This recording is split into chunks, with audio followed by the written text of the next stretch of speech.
ಆಯ್ತು D boss ಬೆಳಗ್ಗೆ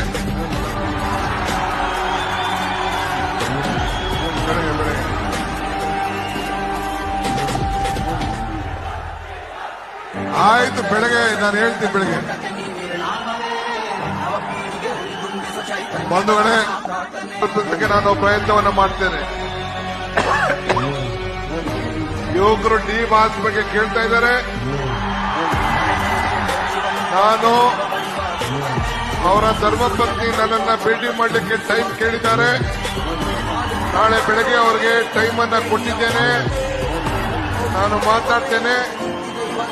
ಏನಾದ್ರು ಅನ್ಯಾಯ ಆಗಿದ್ರೆ ಸರಿಪಡಿಸಲಿಕ್ಕೆ ಖಂಡಿತ ನಾವು ಪ್ರಯತ್ನವನ್ನು ಮಾಡ್ತೇವೆ. ಆದರೆ ಕಾನೂನಿಗೂ ಕೂಡ ನಾವು ಗೌರವನ ಕೊಡಬೇಕು. ಈ ದೇಶದ ಕಾನೂನು, ಈ ನೆಲದ ಕಾನೂನಿಗೆ ಗೌರವನ ಕೊಡಬೇಕು. ಅನ್ಯಾಯ ಯಾರಿಗೆ ಆಗಿದ್ರು ಕೂಡ ನ್ಯಾಯವನ್ನು ಒದಗಿಸಿಕೊಡೋದು